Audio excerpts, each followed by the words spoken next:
What's going on, everybody? This is Fry. So today we are going to do the class tier list. So we've already gone through each class and really going through each card in each class, one class at a time, and describing each of the cards and where they would fit on the tier list. So now we're going to actually take all 10 classes in the game for both plants and zombies and stick them onto this tier list. So let me talk about first which sort of criteria I'm going to be using in order to put these on the tier list, how I'm going to be rating them. So first thing we're going to be looking at are how many really strong, viable, top tier cards are in the class. There's going to be some classes with a ton of really good cards in them. There's going to be some with only a few like really competitive cards, and those are going to go on a much lower tier. Now, if a class has a lot of garbage in it, I'm not really going to take away from the class. Like if that Guardian class has like gardening gloves in it, like it doesn't matter, because let's say the Guardian class really does have a lot of cards. You could still, the Guardian class is just as viable, even though there's some crap cards. Just don't run these. No one's forcing you to.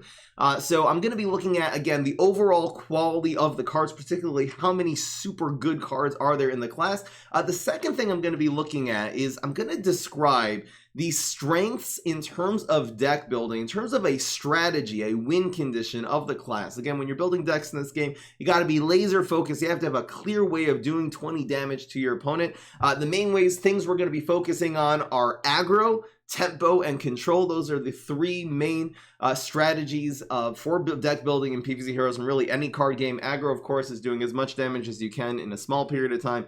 Tempo means slowly building up the field and constantly having more stats on the field than your opponent. And control is removal until you get to the late game and then hit them with very good finishers. So we're going to be looking at how strong the early game is, how strong the mid-range game is, and how strong the control and late game is. We're also going to be just factoring in a little bit in terms of practically what are the good decks to be creating with each class. Sometimes you can have a class that seems like it has a lot of good aggro cards, but practically it's not a very good aggro class because it doesn't have a good 3-drop or something like that.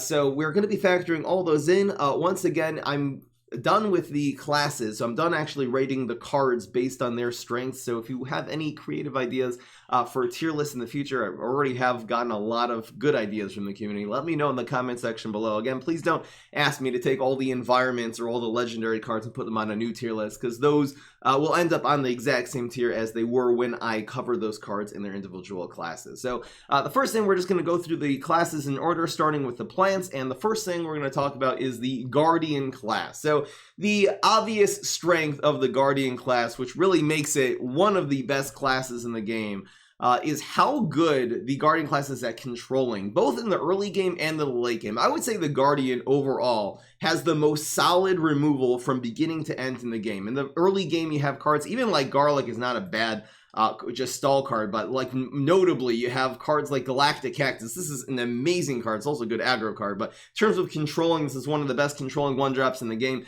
If you're going to be driving the opponent, as long as they're not running a Gravestone deck, if they're doing anything to do with tricks, Forget-Me-Nots is just again fantastic early game control. You got Spikeweed Sector, one of the best controlling environments in the game. You have your Grave Busters, so you have the best grave removal. You have some of the best mid-range control, because you can just play cards like Pear Cup. This is a really good control card. Stick this in front of anything and they're gonna have a really hard time getting past this. And of course then you have the overpowered, extremely overpowered, definitely needs a nerf Shamrocket.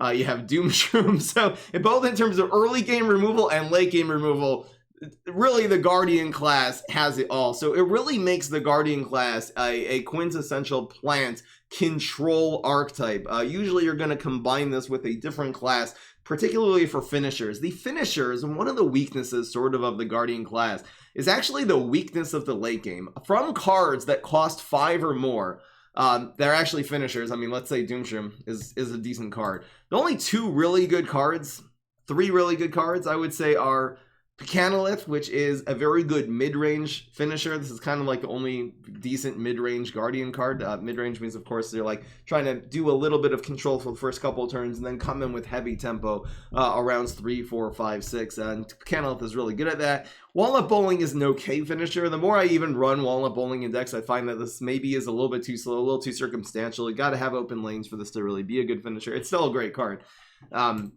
Poppin' Poppies, again, is not really a finisher. It's actually a control card. It stalls for time and only leads up to something better. So typically, your actual win condition cards are going to have to be coming from whatever class is being coupled together with the Guardian class. Yeah, you can go to any finishers basically in the game. So I'm going to say that the Guardian class, again, is extremely, definitely S tier when it comes to control. Let's talk about aggro. It does definitely have some aggro strats too, because again, Galactic Cactus, very good aggro card. You got a very strong bullseye cards like, particularly Triceratops, which again is one of the gems. This is one of the best cards in the game. It is in the Guardian class. You're able to play like even Juggernaut. So there's definitely a lot of sort of aggro capabilities. Not much happening in the 3 slot, even though Health Nut actually is a very good aggressive 3 because it does 4 damage if it goes uncontested. Usually, again, then for the finishers, you're not going to have that much aggro. So if you go aggro Walnut, you're going to be using a lot of these bullseye cards in the early game and maybe some of these strike through cards that Walnut controls in the solar class for a finisher. So that's in terms of aggro. I would say it's pretty decent, good contributor in terms of aggro. Not the best aggro class in the game, but definitely decent. Even talking about how hot date, so many different control options. In terms of tempo, not really much of a tempo class at all. You do have a little bit of, again, mid-range capability. You can make some combo. Combo is, let's say, maybe the 4th way of winning with Health Nut and Grape Responsibility. I find really to be a very effective strategy. You can double up the Health Nut. You can even play a couple of Grape Responsibilities, maybe throw in some photosynthesizers and grow either your Health Nut or your Beta-Carrotina and finish them off this way. Again, you're going to need the support of another class, particularly the Mega class with Time to Shine or Plant Food. Once you have a big guy, you got to have a way of doing bonus attack, maybe the Solar class, Strike Through. Sometimes that also helps as well. You could possibly combo that, of course, with Sunstrike. Anyway, where are we going to put the Guardian class overall? I think Control is actually still one of the more reliable strategies in this game. When you're playing Control, you really you're dictating the tempo of the game. And again, this is pretty good with aggro as well. A lot of really good decks for Guardian. I really think Guardian really might be the plant meta right now in terms of what are just the best ideas to run, because the Guardian class sort of counters everything.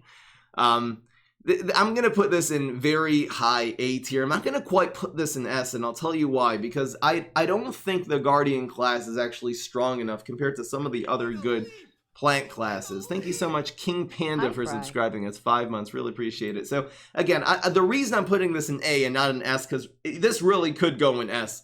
If I had to put a plant class in S, maybe it would. The problem is, when you just compare this to some of the other classes in the plant. And thank you so much, Blue Force, for subscribing. Welcome to the family.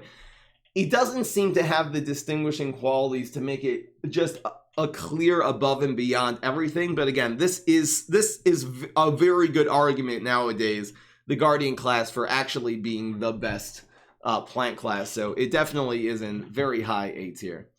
All right. Let's move right along to the Kabloom class. So the Kabloom class is, let's talk about its weaknesses and its strengths. So in terms of aggro, it definitely has a lot of very good aggro cards. You have Blooming Heart, which is one of the best aggro cards in the game, against a 1/2/2 which grows. So if this goes uncontested, this is going to be a 1-drop that will just rip your opponent to shreds.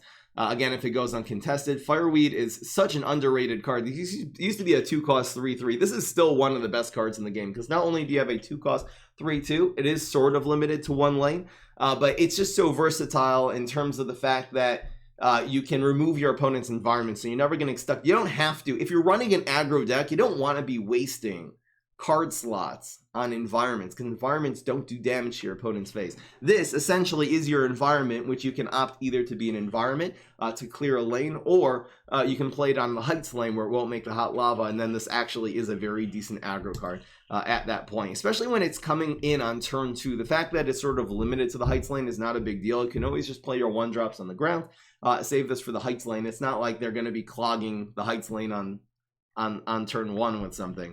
They're usually going to be trying to control your aggression. There's other decent ideas like Wildberry. This is more for budget players. Aggro, again, this is one of the better aggro cards in the game. This does 5 damage, has a lot of health too. Even though when it gets fronted, it's kind of useless. There are, if you're Solar Flare, you can cover this with an Elderberry. You can use removal to remove whatever they play in front of the Poison Ivy. Get that weak stuff out of here. One of the best cards in this deck, in this class, of course, is Berry Blast. This is just auto-include. This is one of the best early game control cards in the entire game. This probably is... together with, let's say, Bungee Plumber on the on the zombie side, this is just one of the best early game control cards. So versatile.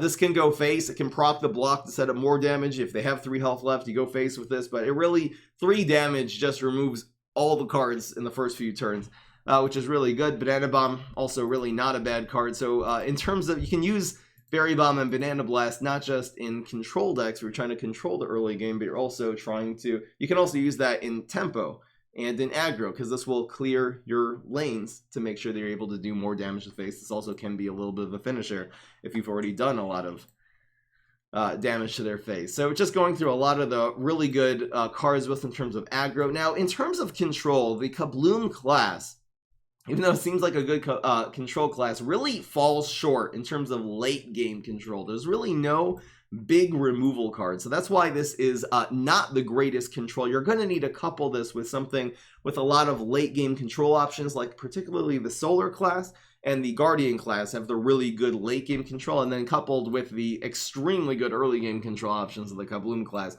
then it's a wrap. But by itself, it really does not excel in terms of late game control. I know you have like a late game finisher, which is a decent card. Number 1 because Zombot number 1. Thank you, Uvu Dragon Fruit. Really appreciate it. It's 3 months. So again, you have a little bit of late game field clear. Cherry Bomb is typically not worth it. Really does not reliably control your opponent. Don't even try Ragnar's Baby as control. It's very, very unreliable way of removal. So not the greatest late game control class. Let's talk a little bit about tempo and mid-range. The Kabloom class also contains one of the best cards in the game, which is Pine Clone. You can really spam a lot of small guys. Shroomford 2 is just a really good card. If you just think of the capabilities of putting 2 minions on the field for 1 cost, it's just ridiculous. You also have the free Puff Shroom. So obviously Pine Clone decks are amazing. Molekale is very, very fun. Really notably excellent cards also in this class are the Velociradish Hunters, because this will... this is like 2 very decent sized mid-range minions for 3. Very, very difficult card to count. There's almost no 3-drop in the game that counts as this. I guess Hand of Devastation does, but you can also use that in combination with Molekale in order to leap all your guys into 1 cost. More obviously, Pinecone Molekale's really good. The late game cards in this class really are very below that. Look at everything that costs 5 or more. Like, very bad. Okay, this is an okay card. Horrible, worst removal card in the game, useless. This is useful in like a couple of decks, not even the greatest card in the game. Poisno, these are just like really meh. This is probably the best late game card, but it's still not one of the best in the game. So really missing it in terms of the late game strat. All right, so overall, how are we going to be rating? Was there any... Oh, plus they have Seedling. Guys, come on, I have to give this an extra tier just for Seedling. I think I've really covered what the strong cards are in this deck, even in this class. By the way, Zapricot, very good option for turn 3. I think this is actually a top tier aggro card. Doing 4 damage on turn 3 is a lot, so definitely good. So it's very good in terms of... It's quite good in terms of aggro. Has a couple of mid-range strats. Very weak in terms of late game control. It does have early game control, so very good to couple with other things. I'm overall going to be putting the Kabloom class in B tier. Again, I don't think it has like the same domination that the Guardian class has in terms of control. It's probably similar in terms of the aggro. I guess Reincarnation is also a really good card. It's something we need to use definitely more often. Plus, it's, it has Cro-Magnolia in it, so I think it just goes down an entire tier. Maybe we'll just put this in F tier, actually, just because of Cro-Magnolia. No, I'm joking, but anyway, why do you do this, Fry? Why? Why must you insinuate fights? Decent finisher. Really, overall, again, B is a very, very solid class. It's just missing, again, the late game control.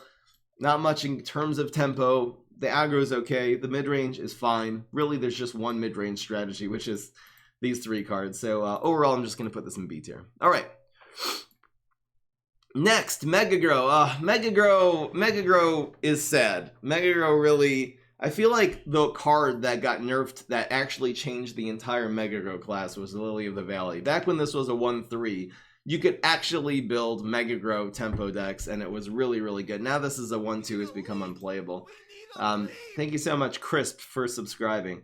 So the Mega Grow class is overall a very, very bad class. If you try to think what are the amazing Mega Grow cards, so you have Black IP, which is decent. Split P is okay. Captain Cucumber is a gem. That's like a gem in the early game. That's like the good 3-drop. Yeah, Bananasaurus Rex. Gatling P is good. Potatosaurus is like okay. It's not even the best card. Really, the best card in the Mega Grow class is Plant Food, in my opinion. I think this is really just as a finisher. This is really the best plant finisher in terms of a card in the game, other than Time to Shine, which is a superpower. Again, you have a couple other gems. Pod Fighter is okay. Your Onion Rings, again, good strategy. So you have like a... the thing is, at the end of the day, let's just examine this class. Like, what are you actually doing with the Mega Grow class? So in terms of aggro, I guess you have some decent aggro cards. Bong Choi is not the greatest because it's a 3-1 which turns into a 2-1. Just compare that to like which is decent, but when you compare it to some of the other, I don't know why we're ringing here. If you compare this to some of the other 1-cost options in the game, like Haunted Pumpkin or Blooming Heart, it just really falls short. Again, this is an okay tempo card. Click P, Black IP is a good counter. These are decent. They're just decent, decent cards. Okay, so in terms of aggro, I would say this does fall short because there's a couple of aggro cards which aren't even the greatest aggro cards in the world. You have nothing really in the 3 slot. You have a little bit of 4, a little bit of 5, and you have Plant Food. When it comes to tempo, again, tempo is dead. Really, I don't see on the highest level of the game playing tempo with a Mega Grow class at all. When you're talking about mid-range, you have some very decent mid-range. In terms of control is almost non-existent for this class. I guess Bong Choi is a control card. You can control sort of with Black IP. Really, this is not a control. So this really gets basically a 0 as a control class. It's mostly good as a finisher class. This is like just gonna fill in. This is gonna fill in the gaps. Really, the place the Mega Grow class has in the current meta is just to fill in the gaps of other, of other classes. Like if they're missing a card, or you need a little bit of an answer, or you need a finisher like Plant Food, that it just fills in that gap. Like very often we're running Mega Grow decks. You're really some of the only Mega Grow cards is gonna be like, well, you need an early game, one more early game control card or aggro cards. You run Bong Choi. Then you need a finisher, so you're going to be running this. Again, Gatling P decks are great. I don't know if they're the greatest decks. This is a good card, but this is there's just not enough good cards in the Mega Grow class right now to be considered a top tier class. But there are very viable options. There really are a lot of good Mega Grow. I'm just going to overall put this in C. It's not quite as good as the other classes we've covered, but again, there are gems and there are some good decks and there are some really, really good cards, particularly Plant Food. Next, we're gonna go to the Smarty class. Okay, this is like one of the most sad classes in the entire game, because just go through and think what are like the mind-blowing, amazing cards in this class. Like, is Lima Pleurodon really amazing? It's solid. It's kind of become auto-include if you're running Smarty, but that's because you're running Smarty. You know what I mean? This essentially is a banana bomb, essentially, with, you know, an ability sometimes, if it's uncontested on the field, to give you some magic beanstalk. Admiral Navy Bean is one of the better cards in this class. You can really spam beans. It is a viable strategy, but just look, what is the amazing card? You got Roto Big. It's not the greatest card in the game. It's useful. You just then have a lot of crap. like, okay, you got Cool Bean. It's okay card. Everything's just meh. When you think about what the good cards are, everything just comes up as being like very, very mediocre in terms of top tier cards. The only 2 cards in this class, there really is only 2 cards in this class that are just really, really good. And that is Brainana.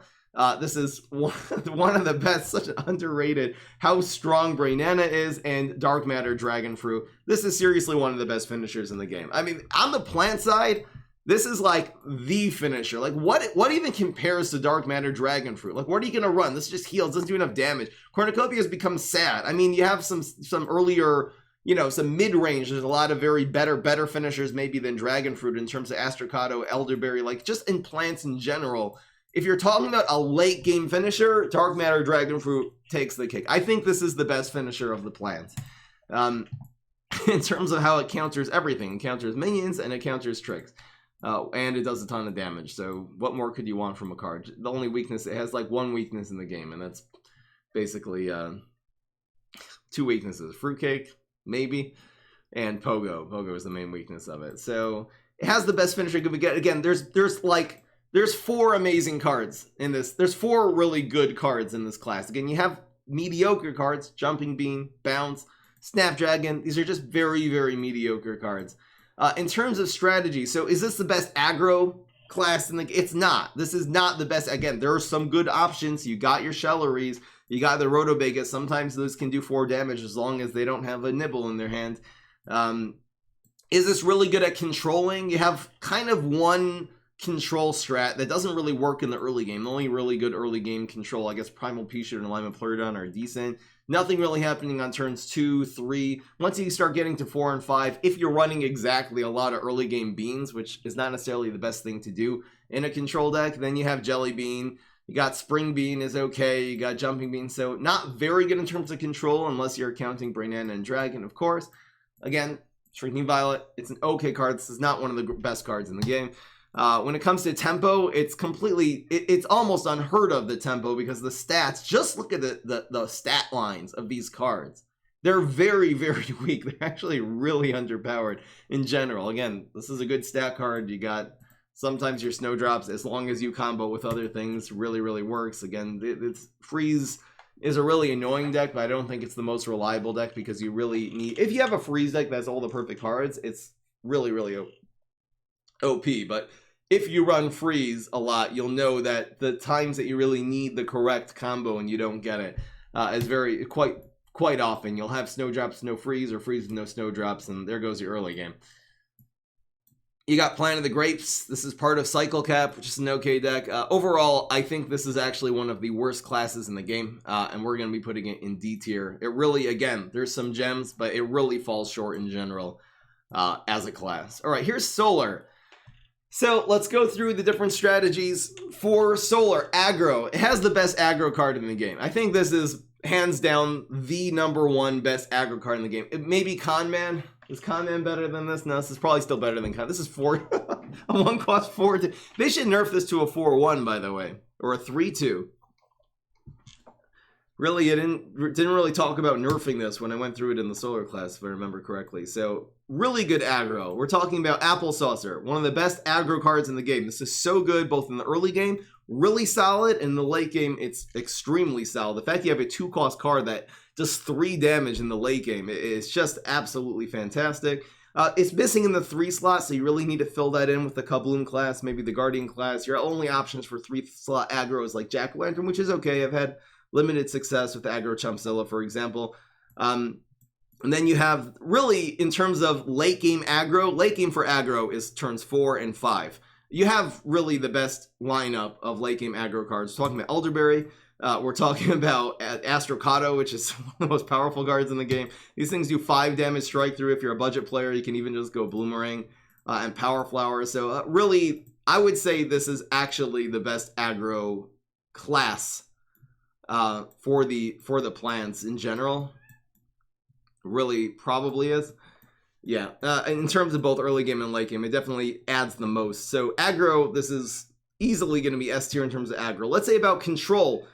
So control, there also are there's a lot of really good control cards in the Solar class. Ice-Spore is fine, not necessarily reliable in terms of removing minions in front of your minions, but if there's a minion which is dry on the field, doesn't have a contesting in a very cheap way. Of course, you got Briar Rose. Even cards like Squash, this gets outclassed by a lot of other cards, but it actually is very decent for budget players. I really think Squash is like, this is what removal really should look in this game. Like in this game, it should cost 5. But then you have Briar Rose, which does outclass Squash. This is still one of the most powerful control cards in the game, even after the nerf. It costs 5. It's still extremely good to combine with Flowers. You have 3 to Chomper. Cop Cannon is really one of the best control cards, again, in the game. You need a combo to work it out, but it's extremely good. So in terms of control, this just has everything. Doesn't have a lot of good early game control, to be honest. But again, that's pretty easy to fill in with, again, either the Guardian class or the Kabloom class. Couples very well in terms of early game control. Little Buddy, then you have another sort of control strategy. Instead of removing everything they play off the field, you got cards like Little Buddy, you got Catch a Mechanic, and cards that are just keeping you at full health for so long. The whole heal strategy is just throws a whole screwball into this game. A little bit of heals, and then you got the big heal, of course, in the late game with Astrovera. It's not a great finisher unless you have a Heartachoke on the field, which, again, is a good combo. Otherwise, this will just get you into a place where you're safe, and then you can play your other cards sort of as a finisher. So, very good aggro, very good control. I mean, not good in the early game, but it can ramp also. This is like the only plant class that can ramp and give you more sun per turn. Ramp has been nerfed because of Solar Winds, costing 3 now, which is just a mediocre environment, but just the fact that it sort of owns an entire strategy of ramp. Ramp means gaining more sun again every turn. Definitely gives it points in my book. Tempo, not much of a tempo class in terms of gaining a lot of stats. Really nothing to say in terms of tempo. But because this owns some of the best finishers, the best removal, and the best aggro in the game, particularly on the plant side, I'm going to put it up in A tier together with Guardian. I really think these two are the two best classes in the game for plants right now. Really overall solid class with, again, just a ton of gems, a ton of really, really good solid cards. I didn't even talk about Wingnut, which is, again, one of the most powerful high stat counters everything card in the game. This is like the card you have to play around as zombies for almost every strategy. You got to have some way to deal with Wingnut. That's why Exploding Fruitcake, even though it's a little bit overpowered, it's very good that exists because you need a counter to Wingnut. Anyway, guys, so Walnut, I really think if you want to argue that Walnut is the best plant here, I think that's a very good candidate because, again, he counters. Solar Flare is probably a little bit more powerful in terms of the aggression, combining the Kabloom class, let's say, with the Solar class. But Walnut, really, in terms of just the ability to just do anything, Walnut can do anything in this game. And if you want to say that he's, well, we'll go through that a little bit more in next week's tier list when we go through the actual heroes. We'll talk about what their strengths are, and I'm definitely going to be including what sort of classes they control. All right, let's move on to the zombie side, the Beastly class. This is a sad class, to be honest. I know people are going to be upset, but Fry, it has Zombot in it. It's so good. Let's talk about what are the actual, before we get into the strategies, what are the really, really good cards of the Beastly class? Cheese Cutter is good. Cat Lady is kind of good in one top tier deck. OTK Cat Lady. But it's really not a card with, except for Immorticia, really works in the top tier of the game. Again, you have some great environments, but like this is not, Hunting Ground's not a card that carries you to victory. It's a good support card. Okay environments, like what is the card? Show me the one card here that's like, this is just, talking about the good cards, they're meh. Synchronized Swimmer, again, is very fun. It's meh. What is the amazing card? Again, this is a good card, but in terms of legendaries, like, is this really the top of S tier? Not really. What is the amazing card in this class? It's probably like Maniacal Laugh. All these late game Gargs are just so sad because of Shamrocket and Doomshroom. Really, everything that costs in this class that costs like 3 or more is almost always crap. This is an okay environment. This is okay removal, okay environment. Beastly class is really sad. In terms of control, this class also falls really, really short because what are you going to do for control? Like Nibble is it's a decent option, but it doesn't actually remove what your opponent plays off the field. If they play a Galactic Cactus, this is not going to do much against it. If they play a Haunted Pumpkin, this is not going to do much against it at all. So really falling short to removal. Again, this is okay removal, okay. That's really it, though. Once you start getting to the late game, these removal cards are super inefficient, again, because they're zombies. I explained this a little bit more in the Beastly tier list. Finishers, are there great finishers in this class? These dry zombies are really not going to cut it. So you don't have control. You don't have much in terms of aggro at all. You have one good aggro card. Tempo, this class was built to be a tempo class, but it's really not. Tempo doesn't work on the zombie side because that means you're playing a whole bunch of dry zombies and then your opponent's able to react to them, which again, on the highest level of the game is a huge problem. Lower levels, maybe, but even on lower levels, there's a lot better tempo strategies, like the Sneaky class and the Hardy class have a lot better tempo strategies in sports and gravestones than Beastly. I'm sorry, Beastly. You're going to be going down with Smarty down in D tier, because I really think Beastly is the most lacking of the zombie classes. In terms of its viability, again, I'm not going to say there's no good Beastly class, and that's Dex, and that's why it's not going in F. It does have some gems. This works very well with Immorticia. I feel like Immorticia's really the only top tier Beastly hero. The rest of them are just like, yeah. And that's because Immorticia also controls besides for Beastly, which is the worst zombie class, it also controls the best zombie class, which is the Brainy class. Let's just get into the Brainy class right now. The Brainy class is the best class in the game, in my opinion. The reason for that is almost completely due to two cards, which are just absolutely game-shattering. One is Teleport, and the other is Teleportation Zombie.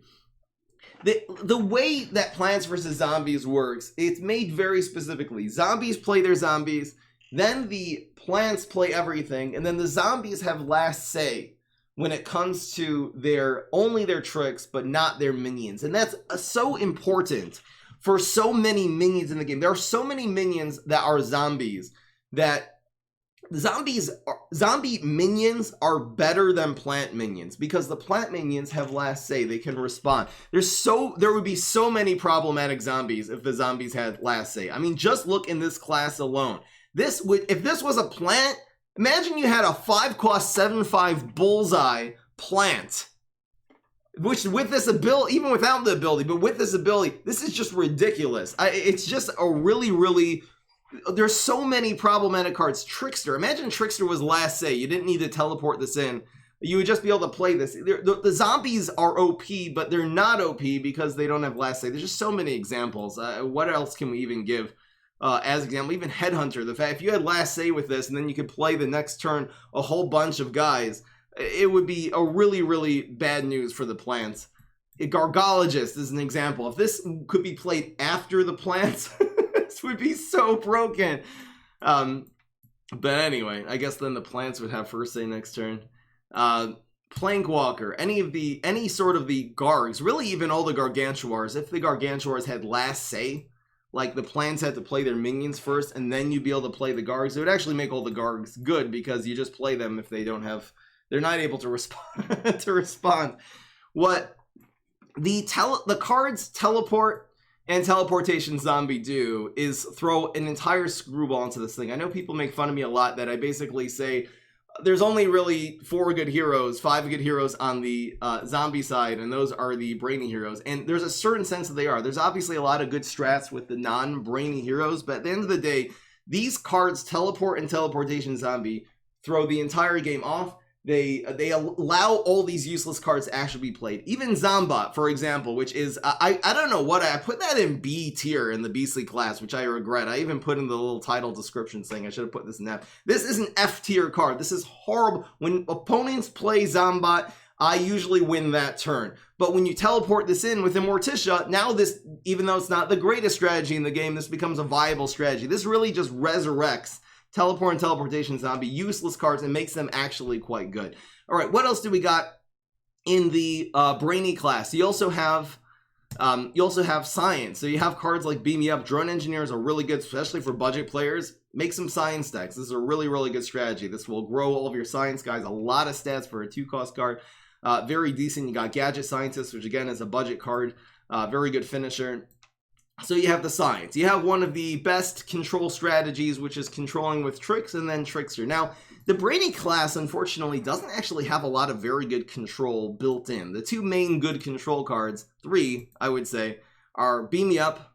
Teleportation Zombie is actually a very good control card, because that, again, it allows you now, you don't have to remove their guys with tricks, you just remove their guys with minions. Teleport minions in front of whatever they play. Including gravestones in front of their minions, which just automatically blocks them for a turn. And then you got Rocket Science, which is a very decent control card. So you're going to need to combine this with a different class like the Crazy class or Sneaky in order to really make a decent control strategy. But Trickster, again, one of the best finishers in the game. Most of the late game is pretty mad. These definitely have a few uses. Thinking Cap, not great. Parasol is good with Immorticia because it works really well with Maniacal Laugh. You have one of the most powerful finishers in the game. Mustache Monument is probably better than Plant Food because you play this and then you just play a zombie, a Valkyrie, you play a Trickster, you play any of your really big, even Viking. You can play on top, Shield Crusher Viking, play on top of this. This is really one of the absolute gems in this game. This is the class on the zombie side that I'm going to be putting in S tier because, again, this is just one step above and beyond all the rest of the zombie classes. It makes all the rest of the, whatever you couple the Brainy class with, that second zombie class just became twice as good because of teleports and the capabilities. You have card draw. All the card draw on the zombie side basically belongs also to the Brainy class. So anytime you're trying to build any deck that features a combo like OTK Cat Lady, this is just essential because, again, you're able to teleport things in, which is very important for a combo. You have unanswerable minions like your Blob, like your Cat Lady. You got your Wormhole Gatekeeper, which is card draw, Fun Dead Razor. You got Kite Flyer for budget players. You even have Regifter. All the card draw. It's so cool. All the card draw belongs, and all the powerful finishers, Lurch for Lunch and Mustache Monument. These are the best finishers for zombies, basically, maybe other than going viral. And they all belong in one class. Then for fun value, you also have the Leap strategy. All the ramp belongs to the Brainy class. It's kind of ridiculous how they gave one class they gave it the monopoly on like everything good on the zombie side. It's sort of ridiculous. Besides for, again, a lot of other cool things like the science class as a tempo, etc. So that's easily going in S tier. Plus it has booty, so. All right, here's Crazy. Oh man, Crazy's a really, really good class. It's a crazily good class. So let's talk about the early, like, what are the gems? This is seriously one of the best cards in the game. Extremely solid. Conman is a good, again, really good argument for best one drop in the game in terms of how difficult it is to remove, how much damage it does in such a small period of time. You have the best removal card on the zombie side. Best early game removal card is Bungie. Best late game removal, most efficient, is Exploding Fruitcake. This really should cost 3. This is overpowered. So you got that. You got, okay, so where does the Kabloom class fall? What are its strengths and its weaknesses? It doesn't have good finishers. It really, really does. Guys, stop telling me that Binary Star has good finishers. It's really unreliable. Too expensive. It's the Gravestone. Thank you, Kid in My Closet, for subscribing. That's a weird name. At tier 1. So you don't have the good finishers. Gargvi, it's really crap in terms of finishers. The only good finisher is Valkyrie, and that's, again, only really good in one deck, which is Professor Brainstorm, with only one hero, because you either need to teleport this in or use Mustache Monument for it to be good. So sort of crap in terms of the late game. The early game is extremely good. There's just so many good cards. And when I'm actually looking at how many amazing cards there are, it's really actually falling short for some reason. I would have, when I think about the Kabloom, the Crazy class, I mean, in terms of how good it is, like, how many amazing cards? There's like 1, 2, 3, 3.5, 4. There's 4 or 5 really good cards, and then the rest of the class is crap. I know you have like Professor Brainstorm with Egg and Unlife, but again, this isn't like the best strategy in the game. Really interesting Sugary Treat. It works well with Professor Brainstorm because you can combine this with bonus attacks, makes your bonus attacks do twice as much. You have Dancing. Dancing's not the greatest strategy in the game. It's pretty good for budget players. Huh. Really, really cool that, like, how Professor Brainstorm, it just couples with Professor Brainstorm so well, and that's why I have this impression of this being, but if you really even think about, like, Zemek, Boogaloo, not listing all the crazy heroes off the top of my head for some reason. Infinity is probably, after Brainstorm, is the second good, but, like, I don't know, Zemek and Boogaloo are not the greatest heroes in the game. Really interesting how this is not quite as good as I thought it was. It's just so good with Brainstorm. Huh. I guess I'm actually going to have to I thought this was going to end up in A, but now that I really examine in terms of what are its strengths and how few amazing cards Barrel of Deadbeards is okay in a couple of decks. Really not great except for with Valk.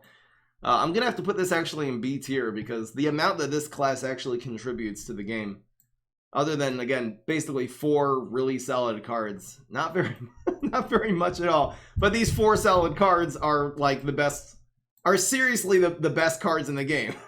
It's just, you know, it's just the idea of like almost entirely crap. Just look at the crap that's in this class. An entirely crap class that just has 4 or 5 really, really good cards in it. These are absolutely horrific cards for the most part. All right, it's going in B tier. Okay, here's Hardy. Where are we going to put Hardy? Hardy is, okay, on the highest level of the game, Hardy is actually not one of the better classes. Let's just look at what the gems are in this class. Black Hole is sort of a gem. Rolling Stone, I guess, is, the real gem of this class is going viral. The potential this gives, like, tempo strategies. This is, like, the only way to make your tempo decks good, because tempo means you're putting a lot of stats on the field. You're still not winning, and you're still, every time, you're playing a whole bunch of dry zombies that are letting the plants react to you. So it's very, very hard for your tempo cards to hit face. Going viral solves that problem. Easy, easy. So what do you have? In terms of aggro, not a very good aggro class. You do have flag zombie decks, which are sort of aggro. I guess they start on turn 2. I guess you can call flag zombie decks aggro decks. It's sort of one way of doing aggro. Your tempo is basically just sports. You have Team Mascot, which again, for budget players, Hardy class is probably the best class. Probably, in terms of how cheap of a budget, you know, sports deck, and just going viral is the only expensive card. You got your sports coach. So, but what are the good late game cards in this class? There's none. There's really not one good late game. Like Warlord, it's okay. It's really not. King, like, you know, Battle Cruiser, Wannabe Hero. So the late game is crap. You have decent, you don't have any big control options. There's no big removal. You have a couple of decent small removal cards, which again are very problematic. Rolling Stone again does not answer Haunted Pumpkin or Bongcho. There's a lot of problems with Rolling Stone. It works very well in the early game, less so in the late game. Typically, Bungee Plumber is a better card. It kind of is just going viral in terms of like the top tier. Again, sports are not a top tier deck. They're a good deck, but they're not a top tier strat. Stomp it on. Again, if you teleport this in, it's good, but wow.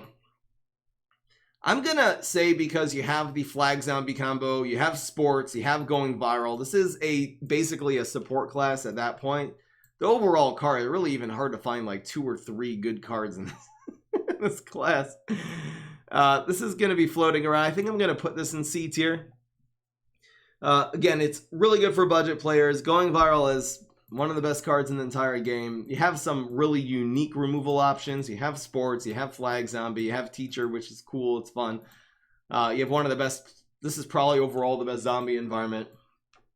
I'm going to stick that in C. I don't think I'm going to regret that. It really is low C, but if you compare it to, let's say, the Mega Grow class on the other side, it's about the same. Even though the Mega Grow class probably has better, more good cards in terms of practical usage, Hardy and Mega Grow are basically the same. Does that make Smash the worst zombie hero? Maybe overall. Interesting. Even though I recommend, I think for budget players, again, budget players, this would probably be S tier. So that's why for budget players, I recommend the Smash. But you're right. On the highest level of the game, Smash is a pretty meh hero. All right, here's the sneaky class, one of my favorite classes in the game. Okay, so what are the implications?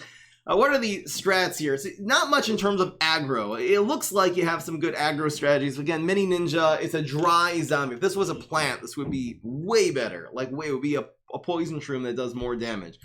But in terms of zombies, not very good aggro options. There's really nothing to even say in terms of aggro on turn 1. So what are the strengths of the sneaky class? It's really the only sneaky class that has a top tier tempo strategy. Again, sports are good on a lower tier, but on top tier, you got gravestones and particularly pirates. I mean, the Swashbuckler is such a gem. You combine Swashbuckler with Monkey Pirate, with the somewhat recent addition of Captain Flameface to the game to make all your pirates strike through. Everyone knows pirate decks are some of the best decks in the game, particularly with Infinity, because then instead of running Headstone Carver, which is an okay card, you run Con Man and Grave Robber, which are amazing, really aggressive, very high tempo, very good pirate cards to be combining. Okay, so in the mid-range game, then in tempo, you need to be doing something on turns 4 and 5, and you have the best tempo strategy in the best 4 and 5 tempo strat easily, hands down, goes to Pogo mixed up Gravedigger. This really in top tier decks is auto include in every deck. I don't think there is one deck, it doesn't matter if it's Conjure Leap, doesn't matter if it's Pirates, and doesn't matter if it's a control deck. There is no deck that does not have Pogo mixed up Gravedigger. You bounce them again with the mix of Gravedigger. You have 7/7 worth of stats while they basically have 0. So freaking, I mean, this lifts this class all the way up. Of course, this class has instead, you got Cowboy, which is a decent card. You got Plankwalker, which is, again, a decent finisher. Shark Gondola, these are just more fun cards. Really, most of the late game cards anyway in this game. Even Surprise Guard, though, is not a bad card. It just is completely outclassed by mixed up Gravedigger. That's why it doesn't see more play. So you got... What about in terms of mid-range? I mean, you in terms of the middle game, you got your Light Dancing Zombie, which is one of the better cards in the game. You even have a lot of decent cards like Trapper that are good, but because they're in the sneaky class, there's just better options. That's why they don't see much play. But Cowboy, I would say the same thing about. So you, again, not much in terms of aggro. Fishy Imp, I guess, decent aggro, but you have really solid tempo. Pretty good control, especially mid-range control with Pogo Mug. The early game control is not that good, even though, again, you do have imps. So if you're teleporting in imps, or you have Toxic Waste Imp, again, is a powerful card as long as they don't answer it. This is overall one of the better classes in the game, just in terms of how practical use is. It's mostly about Pogo Mug. You can map this into literally any deck. And Pirates. Those are two, but they are two of the best things in the game. And of course, this has Swabby, which is just going to raise it an entire tier. But on the other hand, it also has Firefighter, which is going to lower an entire tier. I really feel like Swabby and Firefighter really even each other out. I'm going to put Sneaky in A tier because I really think it is one of the premier classes in this game. It's not quite as good as Brainy. I'll tell you something really weird what's going to happen when we talk about the heroes. I'll talk about this more. You'd think from this that Super Brains should be one of the best heroes, and he's really not. And it's not because his classes are not good. He actually controls two of the best classes in the game. The problem is they don't combine. They actually do not. These two classes don't work together very well. Obviously, there's a lot of good Huge Giganticus and Super Brains decks, but they don't work together that well. The Sneaky class, what it brings to the table does not... you don't want to be... Like, for example, there's actually a lot of anti-synergy, like Gravestones. You don't necessarily want to be teleporting them in. That's not the most effective way of using Gravestones. And thank you so much, Fry 'em Up Pickle. Oh my gosh, that is so mad. This is a meme going on in the Discord for the subscriber people. Anyway, guys, alright, so that is the class tier list. I'll talk a little bit more about the synergies between the classes when I talk about the heroes. So next week, again, I'm going to be going through each of the 20 heroes, actually 22 heroes, in this game and going through them. I'll be talking about what are the best decks for each hero. People have been asking me. I did not do a New Year's. I did not do best deck for each hero, so I'll be doing that in that tier list. I'll probably be mentioning what are the good decks for each heroes, what are the synergies between the classes. I'm obviously going to be factoring in which classes, how overall good they are, but how they synergize together also, and then what their superpowers are. So I'll be doing that next week. This is the class tier list. Hope you guys enjoyed. I think that was great. Peace. This is Fry.